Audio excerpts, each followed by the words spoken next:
لو ظلمت. في رأيي مفيش حد فينا بيعيش حياته ما بيعديش على مرحلة ظلم بأشكال كتير. ممكن واحد يتظلم في شغله، ممكن واحد يتظلم من شريك حياته، ممكن واحد يتظلم من الظروف، ممكن واحد يتظلم من عياله. ودايما شعور الظلم شعور قاسي، مش سهل أبدا، والإنسان مش بيعرف يقابل الشعور ده لأنه غالبا بيبقى متوقع الدنيا تعدل يعني، وإن الناس تقدر. فلما بيقدروش أو يظلموا أو يفتروا أو يصدقوا كلام عليك غير حقيقته، لا شك إن الجرح كبير وصعب. لكن لو أنت ربنا مالي عقلك وقلبك وفعلا بتقول أنا لا أريد شيء يا رب غيرك، هتعرف تتعامل مع الظلم. تعالوا نعيش الفكرة دي مع الكتاب المقدس. أنواع الظلم الأول، أول وأشهر ظلم بنتظلمه إحنا كمسيحيين في الدنيا هو ظلم بسبب المسيح نفسه. يعني لسه واحد من الآباء الأفاضل بيقول لي لما حصل اللي حصل في أمريكا من شهرين والقانون اللي طلع وابنه في الهاي سكول، الأستاذ في المدرسة فتح الموضوع للمناقشة مع الطلبة ورأيهم إيه، فكلهم بالإجماع شايفين إنه ماشي كويس قوي. الوحيد اللي وقف معترض ابن أبونا، قال لي بعد ما طلع من الفصل العيال ضربوه. فأنا تأكدت إن أنا يعني عندي فكرة بقولها بقالي مدة، إن الاضطهاد ضد المسيح داخل على أمريكا، وده حقيقي. بلد دي هيبقى فيها اضطهاد للمسيحيين مع إنها كانت بلد مسيحية قبل كده. لكن عموما من أصعب أنواع الظلم إنك تظلم من أجل إلهك، بس ده أرقى نوع وأجمل نوع. ولو بتحب ربنا هتبقى فرحان جدا إنك اتشتمت أو أهنت أو اتظلمت من أجل مسيحك. في ظلم بسبب البر والاستقامة، لأن ربنا يسوع في التطويبات ميز بين نوعين. قال طوبى للمطرودين من الأجل البر، وبعدين قال اللي بعدها طوباكم إذا طردوكم وعيروكم وقالوا فيكم من أجل كل شر كاذبين، من أجلي، من أجل اسمي. يبقى في طرد من أجل البر. يعني إيه؟ يعني أنت راجل مستقيم قوي، في الشغل مشوك لأنه كانوا عاوزينك تكذب شوي. طبعا ده شيء صعب، إنك أنت مظلوم من أجل البر، من أجل الاستقامة، من أنك مش عاوز تكذب. وتاني ظلم من أجل أنك مسيحي، just being Christian، يعني you are not accepted. والمسيح قال كده على فكرة، قال إن كانوا قد اضطهدوني فسيضطهدونكم، وستأتي ساعة فيها يظن كل من يقتلكم أنه يقدم خدمة لله. وده موجود في كل جيل وفي كل بلد. في ناس بتكره المسيحيين كده. برضو كنت من سنتين في كالجري كده، قعدوا معايا شوية شباب، فوجئت بيقولوا كلام وجع قلبي. قالوا لي بص احنا نبقى في الكلاس في الجامعة معانا البوذي والهندو والمسلم والايثيست والاجنوستكس وكل حاجة، الوحيد اللي الكل يتريق عليه المسيح، لكن ولا واحد تاني حد يقدر يتريق عليه. بس عند المسيح كلهم يجمعوا على اضطهاده او التريق عليه. حاجة غريبة. ما هو طبعا ربنا قال كده، قال هيحصل كده، قال لهذا يبغضكم العالم لأنكم لستم من هذا العالم، الباقيين كلهم من هذا العالم. نوع تاني يكون بسبب سوء الظن. يعني ايه؟ هحكي لكم حكاية برضو سمعتها من أبويا رفائيل أفامينا تلميذ البابا كيرلس. حكاية شخصية هو حكاية، معرفش كاتبها في كتب ولا لا، يجوز بعضكم عارفها. أبونا رفائيل كان اسمه الأخ رفائيل الأول، كان تلميذ البابا كيرلس من 50 سنة مثلا، قبل ما يترهبن كمان. وبعدين اللي حصل إنه يعني حد وشى عند البابا كيرلس إن رفائيل الأخ يعني عمل حاجة غلط. فقام سيدنا كان شديد، سيدنا البابا كيرلس راهب شديد طول عمره، فشخط فيه، زعق فيه. وابونا رفائيل كان مظلوم. فبتعبيره هو ربنا يديله العمر والصحة قال أنا قلت في سري طب أنا هوري له بقى على البابا كيرلس، يعني إيه؟ مش ظلمني بقى، طيب أنا هوري له. وقال كان يطلب مني القهوة استنى عليه ساعتين، وكان ومقلضم في وشه بقى. والبابا كيرلس ولا مرة عاتبه ولا اتكلم. بعدين تدور الأيام يقول كنا في اسكندرية بعدها بشهر، ودخل شخص ظهر قال حاجة للبابا كيرلس فهم منها انه الاخ رفائيل مش هو السبب. فبيقول دخلت والبابا كيرلس قاعد على الكرسي كده وباصص في الارض، وقال له سامحني يا ابني سامحني. فهو انفجر في العياط، قال له بس يا ابني ما كانش لازم تعذبني الشهر ده كله برضه. أنا افتكرت القصة وأنا بقول كلمة سوء الظن. أحيانا لما تظلم من شخص قريب لأنه أساء بيك الظن بتوجع، أنه اعتقد فيك اعتقاد مش مظبوط، إحساس صعب.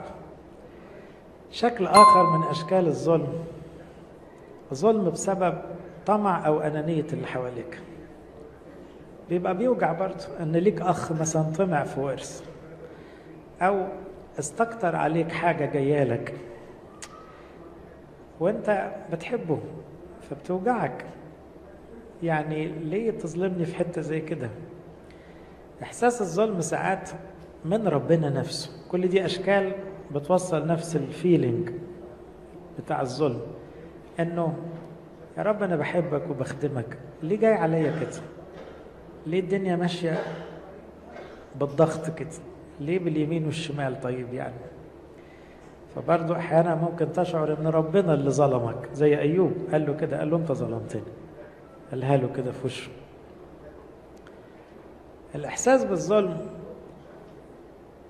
بيعلى قوي قوي لو كانت الكرامه عاليه او الفلوس غاليه. يعني ايه؟ خلي بالكم، الظلم هو الظلم لكن استقباله ريلاتيف.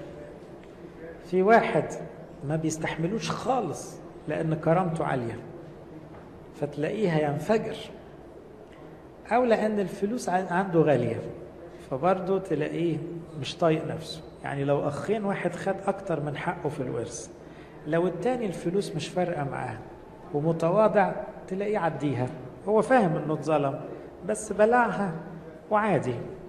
في واحد ما ينساهاش طول العمر، إما لأن كرامته عالية وإما لأن الفلوس غالية.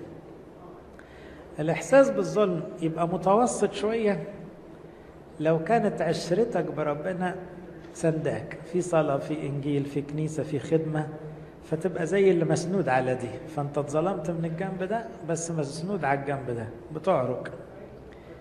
إنما إحساس الظلم يبقى ضعيف جدا وكأنك ما اتظلمتش لو كان شعارك في الحياة إيه؟ معك لا أريد شيئا على الأرض. لو السما شغلاك فعلا وخلاص النفوس هو هدفك الوحيد، لو ظلموك كل يوم ما تحسش بالظلم، لو خدوا منك أي حاجة ما تفرقش معاك. يبقى واضح أنه استقبال الظلم مش واحد عند كل الناس. في ناس تتظلم ظلم صغير قوي رد فعلها عالي جدا، وفي ناس تتظلم ظلم فاحش رد فعلها بسيط جدا. دايما مرتبطة بعلاقتك بربنا. يا ترى السما شغلاك؟ طب ما هي السما مش هتروح منك، هيسرقوك ما يسرقوك، هيدوسوا عليك هيظلموك، هتترفض حتى سمعتك تبقى وحشة، وبعدين يعني تفرق ايه يعني؟ في الاخر يومين ويعدوا. عشان كده القديس بولس مرة يقول بسيط رديء وبسيط حسن بمجد وهوان. يعني مش دايما الخدمة فيها مجد، لا ده فيها هوان وفيها تهزيء وفيها مشاكل.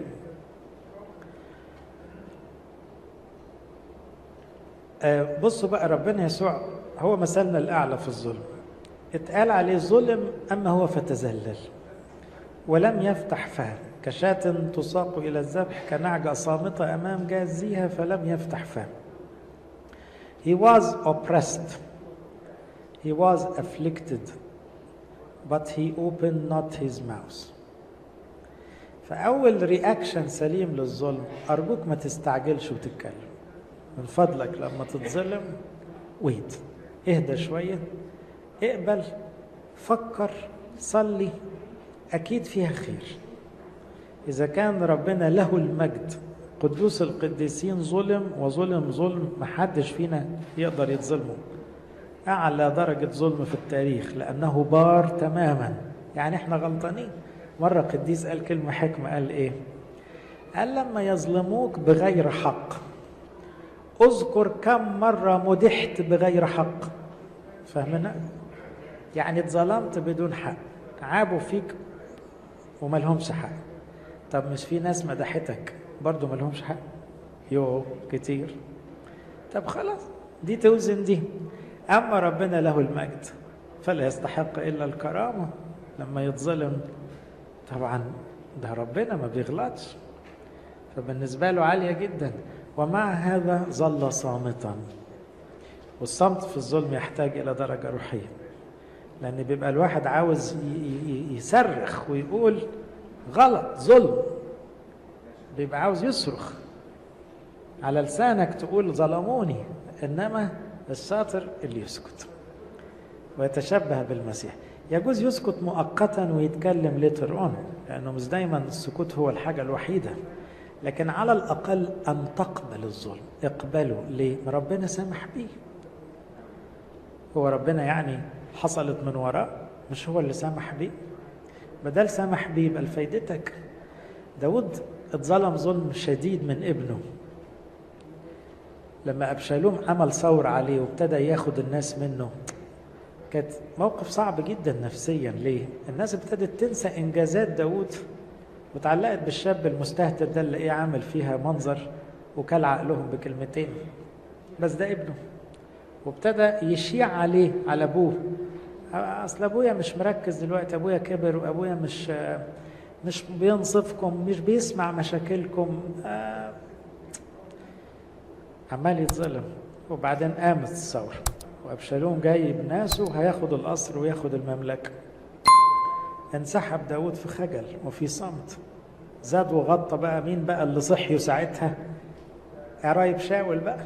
ما هو قرايب شاول من زمان متغاظين ان داود خد مطرح، فطلع واحد كده اي كلام قعد يشتمه ويضربه بالطوب في السكه. ما هو خلاص بقى فريسه لاي حاجه. اخرج يا رجل الدماء، اخرج يا ابن بليعال، وشتايم وتهزيء مش ناقصاه خالص. حتى واحد من رجالته قال له اطلع اخلص عليه، ده ما ياخدش في ايدي دقيقه. قال له اسكت اسكت، ربنا هو اللي عاملني كده دلوقتي، مش هو اللي بيشتم. الرب قال له سب داود. هو انا مش فاهم ربنا؟ انا فاهمه. هو لما بيشد يشد من كل ناحيه ويعصر، فسيبه. ايه العظمه دي؟ ازاي ده تسكت؟ طب كل الشتايم دي غلط، لانه قاعد يقول له اصلك انت عملت في بيت شاول. الحقيقه هو ما عملش ولا حاجه وحشه في بيت شاول، ده خد ما في بوشس حفيد شاول اللي عايش واكرمه اخر اكرام. انما الراجل اللي عمال يشتم ده عمال يقول حاجات غلط، وابشالوم عمال يقول حاجات غلط، وداود ساكت وبيصلي مزامير. خلي بالكم هذا الموقف مش سهل، بس ما يقدرش عليه الا اللي شعره في الحياه ايه؟ معك لا أريد شيئا على الأرض. هو خرج تاني للجبال وقال الظاهر هنرجع تاني عيشة الجبال. هو كان قاعد له 15-20 سنة هربان من شاول، وبعدين 15-20 سنة ملك، وقال لك هرجع تاني الجبال. شكلها كده، وهو كبر طبعا، مش وش البهدلة دلوقتي.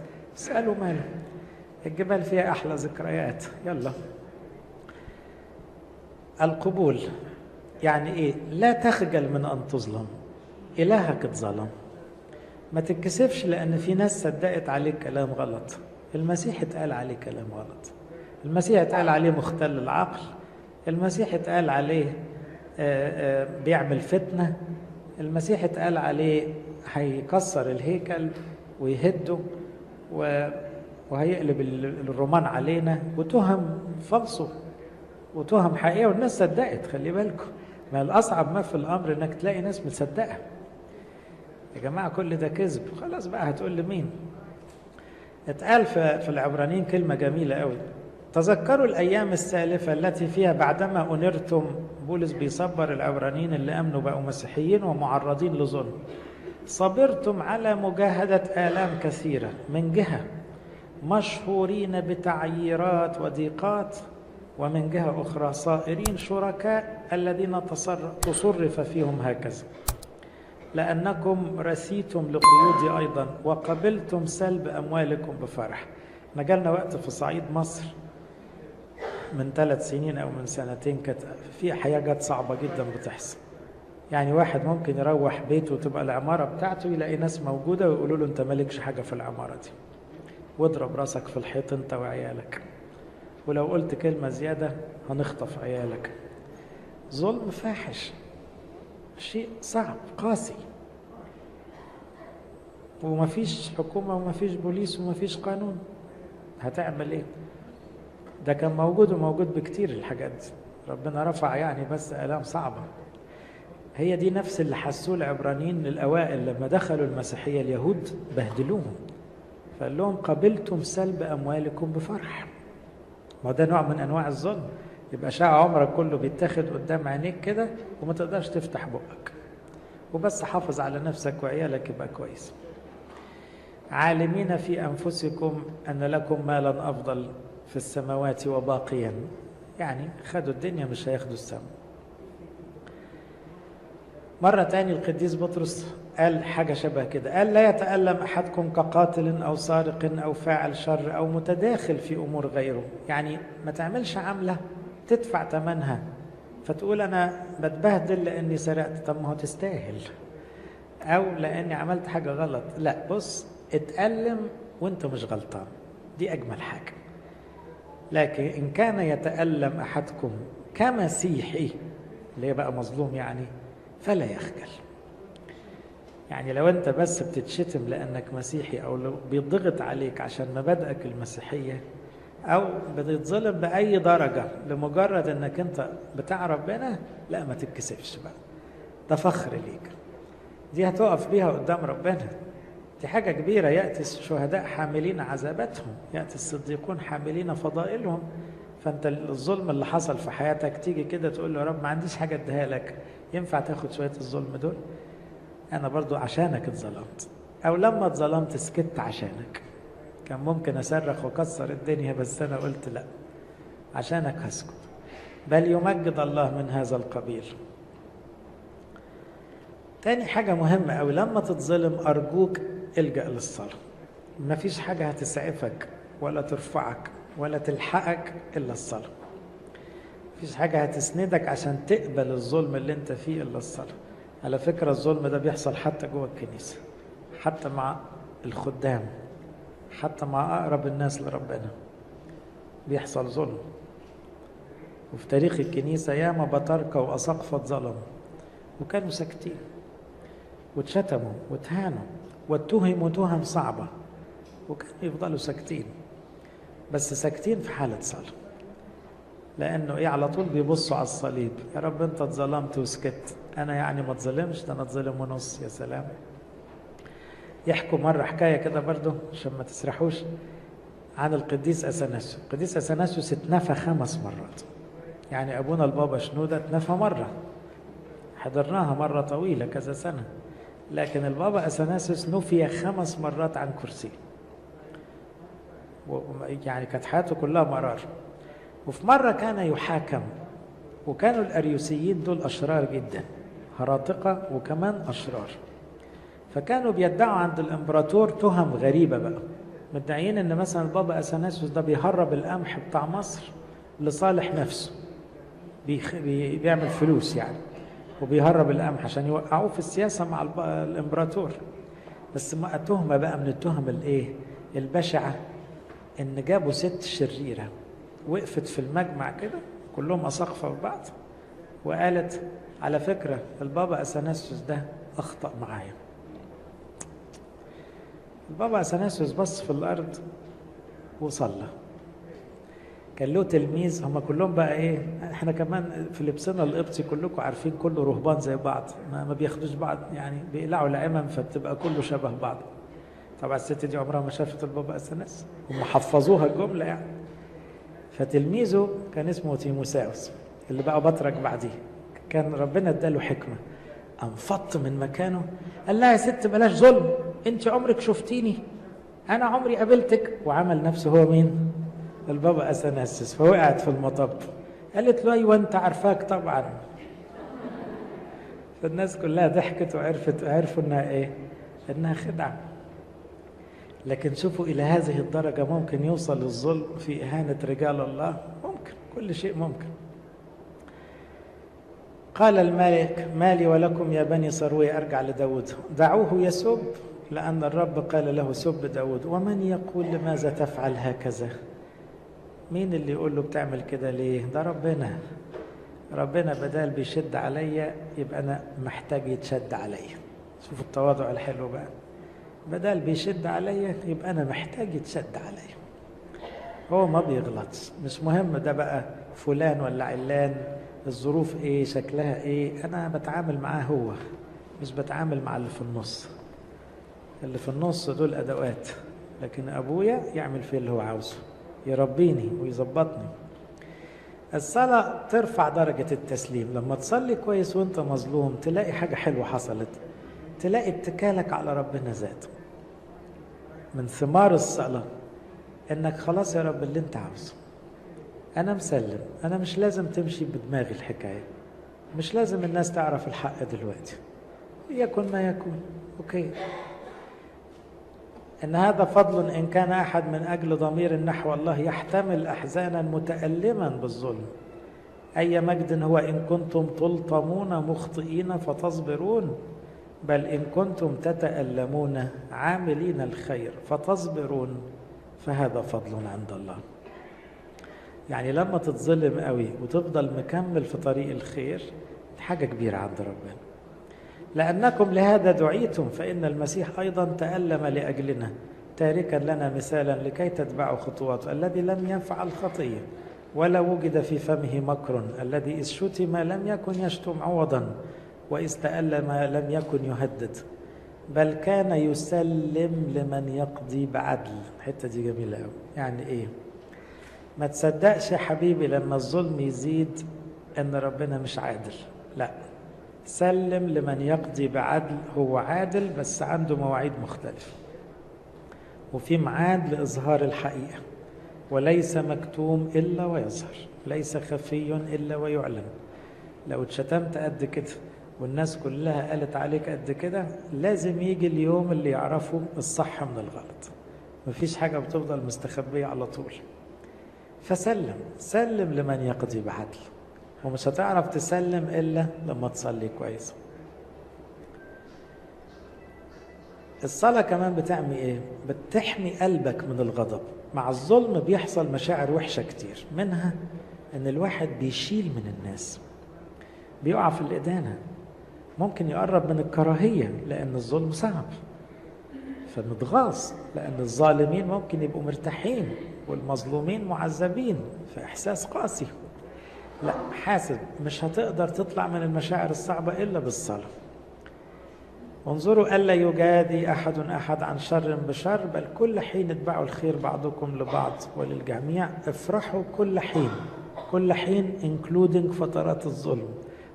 صلوا بلا انقطاع وانت مظلوم، واشكروا في كل شيء وانت مظلوم، لأن هذه مشيئة الله. ربنا عاوز كده، عاوزك وانت مظلوم راضي شاكر بتصلي فرحان، عشان تبقى عملت كل اللي ربنا عاوزه منك. أما رفع الظلم له ميعاد، رفع الظلم له ترتيبات وحسابات الصلاة كمان تستعيد سلامك وتعزيتك. يعني لما تصلي كويس وانت مظلوم تلاقي رجع لك سلامك، وتكمل رسالتك وتقولوا ماله، هتظلم مهما اتظلمت، بس أنا ليا رسالة، أنا خليني في موضوعي، أنا خليني في رسالتي. قديس بولس اتظلم طول حياته لأنه ما كانش فيه تهمة حقيقية تسجنه، هم بيلبسوه تهمة لأنه بيبشر، لكن هو في الحقيقة ما بيعملش حاجة سياسيا غلط. فاتسجن في روما مثلا بمؤامرات اليهود. في الوقت ده اتظلم من ناس مسيحيين، بس مسيحيين مغرضين ما كانوش يحبوا يمشوا ورا بولس، فبقوا يعلموا تعاليمهم الخاصة بيهم، لأن بولس طلع بره الساحة لما اتسجن. فقال قوم عن حسد وخصام يكرزون بالمسيح، وقوم عن مسرة، هؤلاء عن تحزب ينادون بالمسيح لا عن إخلاص، ظانين أنهم يضيفون إلى وثقي ضيقا، بيكملوا علي يعني، بيفرسوني وأنا في السجن يعني. وأولئك عن محبة عالمين أني موضوع لحماية الإنجيل، ماذا غير أنه على كل وجه سواء كان بعلة أم بحق ينادى بالمسيح، بهذا أنا أفرح. الجبروت ده بقى، يعني الناس تبقى قصدة تغيظك وانت في السجن وتقولوا ماله مش فارق، كويس ان هم بيتكلموا عن المسيح. ازاي استعدت سلامك، ازاي ما اتغصتش وانت بين 4 حيطان مش قادر تطلع تقول لهم الحق، مش مهم، انا ليا رسالة هكملها مهما كانت الظروف. افتكروا التعبير الجميل قوي اللي قاله القديس يوسف، يعتبر اكثر من ظلم في العهد القديم. يوسف اتظلم من اخواته ظلم فاحش، لما اخواته رموه في البير واتباع، ثم ظلم من سيده الذي احبه فوتيفار، لانه طبعا مش هيسمع شهادة يوسف على حساب شهادة مراته، فظلم مرة اخرى من شخص هو حبه جدا وكان امين معاه جدا، اللي هو صاحب البيت فوتيفار، ودخل السجن. ثم ظلم مرة ثالثة من الوزير اللي قال له بعد 3 أيام هترجع وتبقى في مكانتك، افتكرني، نسيه وظلم، فكان الظلم نازل على ودنه. إنما يوسف فجأة ربنا طلعه عشان يعوضه عن كل الظلم ده. لما اخواته خافوا منه وفكروا في لحظة انه ده لازم هيطلع القديم والجديد على جدتهم، قال الكلمة الجميلة دي، قال أنتم قصدتم لي شرا أما الله فقصد به خيرا. الله قصد بالظلم خيرا. في ناس تقعد تسأل ليه ربنا يسمح بظلم الكنيسة؟ ليه رجال الله يهانوا؟ ليه أطفال يعذبوا؟ ليه دايما حبايب ربنا بيتعبوا أكتر من غيرهم؟ الله قصد به خيرا، في خير، الخير كتير والخير مستني، بس لازم نثق ان ربنا عارف بيعمل ايه لكي يفعل كما اليوم. هو بقى يعني مخلص العالم في زمنه، يقول لهم ما تبصوا شايفين المنظر، ما كنتش هوصل له من غير الظلم ده، كان لازم اتظلم عشان اوصل لكده، ليحيي شعبا كثيرا. اللي زي يوسف تلاقي بولس تلاقي ايوب، كل دول ظلموا ولكن امنوا بالقاعده ان ايه؟ الرب قصد به خير. لازم اخلص في 5 دقايق عشان طولت عليكم. طب هل مسموح تتكلم وانت مظلوم؟ ايوه مسموح، بس امتى تتكلم؟